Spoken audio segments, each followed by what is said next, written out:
ఆ అమ్మాయి శృతి, అవును, ఫోక్ సింగర్. అరే వాళ్ళ కష్టంతో వాళ్ళు పైకి వస్తే మీరు ఎందుకు ఓర్వట్లేరు? మీ సొమ్ము ఏమన్నా పెడుతున్నారా? మీ ఇంటి నుంచి ఒక పూట అన్నం ఏమన్నా అలా పంపిస్తున్నారా? వాళ్ళ ఓన్ టాలెంట్ తోని ఎదుగుతున్నారు బ్రదర్. వాళ్ళ మీద మీకు ఎందుకు రా కుట్ర? మీది మీరు చూసుకోండి, వాళ్ళతో నీకు ఏమవసరం? ఈ రోజు ఆ అమ్మాయి సూసైడ్ చేసుకొని చనిపోవడానికి కూడా ఒక విధంగా ఆమె ఎదుగుదలని ఓర్వలేక, అండ్ ఒక వ్యక్తి పైకి వస్తున్నాడంటే ఎవరికి నచ్చదు, ఎందుకో ఏమో. నేను కూడా అలా పైకి వచ్చిన వ్యక్తినే.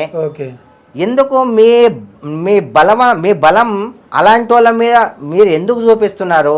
ఈ రోజు సూసైడ్ చేసుకోవాల్సిన కర్మ అమ్మాయికి ఎందుకు పట్టిందో? అంత పేరు గాంచి అంత మంచిగా చాలా కష్టపడి వచ్చిన వాళ్ళ మీద మాత్రమే ఇలాంటి వెన్నుపోట్లు అవుతున్నాయి.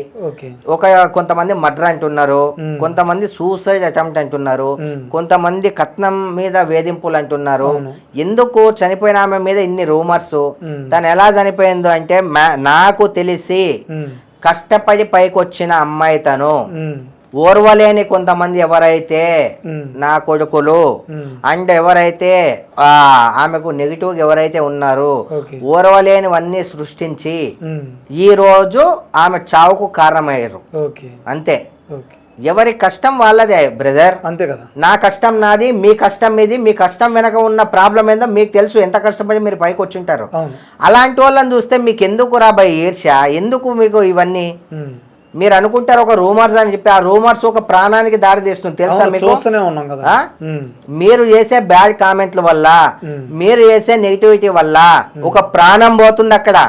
ఉన్న జాగాలో తిని సైలెంట్గా ఉండలేరా మీరు? మీ బలాన్ని తీసుకొని ఆయన పైకి వచ్చింది తను. మీ బలాన్ని తీసుకొని నేను పైకి వచ్చానా? నాలాగా ఎంతో మంది ఎవరి సపోర్ట్ లేకుండా పైకి వచ్చేటోళ్ళు చాలా మంది ఉన్నారు. అలాంటి వాళ్ళకి నెగిటివ్ కామెంట్స్ పెట్టాలని కానీ, రూమర్స్ క్రియేట్ చేయాలని కానీ, వాళ్ళని తొక్కేయాలని చూడకండి.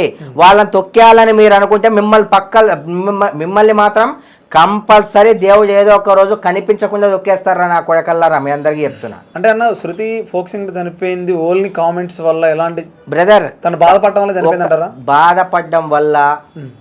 అండ్ ఆ అమ్మాయి ఎంత ఇప్పుడు కాచే చెట్టుకే రాళ్ళు ఎక్కువ పడతాయి అన్నమాట, రాళ్ళు ఎక్కువ కొడతారు.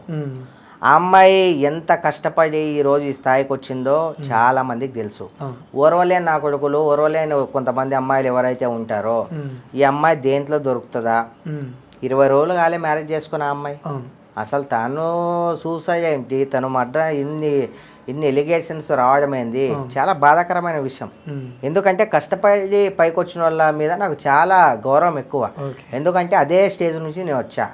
అండ్ ప్రతి ఒక్కరికి నేను చెప్పే ఏంటంటే, అమ్మ ప్రతి బ్రదర్స్ అండ్ సిస్టర్స్, మనల్ని దూషించే ఏ ఒక్క నాకుడు కూడా మనకి తిండి పెట్టడు. మనకి నెగిటివ్ కామెంట్స్ పెట్టే ఎవ్వరు కూడా మనకు ₹1 ఎవరు ఇయ్యరు. ఎవరో మనల్ని బాధ పెట్టారని, ఎవరో మనల్ని చిన్నచూపు చూశారని, ఎవరో మనల్ని తొక్కేయాలనుకున్నారని మనము ఈ సూసైడ్స్ కానీ ఈ దీనిలకి పాల్పడకుండా అలాంటోళ్ళ రొమ్ము మీద కాలు పెట్టి ఇంకా పైకి ఎదిగి చూపించాలి. కానీ దయచేసి ప్రతి ఒక్కరికి చెప్తున్నా, ఎవరి కారణం వల్లనో మనము చనిపోయే స్టేజ్కి రాకూడదు. ఏమవుతుంది, 0 నుంచి వచ్చాం, మహా అయితే మళ్ళీ 0కే వెళ్తాం మనం. అంతకుమించి ఏమవుతుంది? ప్రతి ఒక్కరూ తప్పు చేసేటోళ్ళే, తప్పులు చేయనోడు ఎవ్వడూ లేడు. ఎవరో దూషించారని దయచేసి ఇలాంటి సంఘటనలకు పాల్పడకుండా దయచేసి ఇప్పటికైనా ఇలాంటి స్టాప్స్ చేయండి. ఏది పోయినా మళ్ళీ సంపాదించుకోవచ్చు, ప్రాణం పోతే మళ్ళీ తిరిగి రాదు. దయచేసి మీ అందరికీ నేను రిక్వెస్ట్ చేస్తున్నా, దేనికి బాధపడద్దు, దేనికి చింతించొద్దు. కష్టపడే కదా పైకి వచ్చినాం. మనల్ని ఇంత పెంచి పోషించి ఇంత పెద్ద చేసి చదివించి మనకు వాళ్ళు జ్ఞానాన్ని ఇచ్చి ఇప్పుడు మన టాలెంట్ని మనం ప్రూవ్ చేసుకునే టైంలో ఎంతోమంది వస్తారు మనల్ని నెగిటివ్గా విమర్శించాలని, ఏదో రంకులు అంటగట్టాలని, లేకపోతే ఏదో రూమర్ క్రియేట్ చేయాలి. ఏది ఏమైనా సరే మీరు చనిపోవడం తప్పు, ఈ ఉరేసుకొని చనిపోవడాలని ఇవన్నీ అవసరం లేదు. మన బతుకు మన ఇష్టం. ఎవడో మనల్ని శాసించేదేంటి, ఎవరో మనల్ని బాధ పెట్టిందని మనం చావడం ఏంది? చావొద్దు, ధైర్యంగా ఉండాలి, ధైర్యంగా ఎదుర్కోవాలి.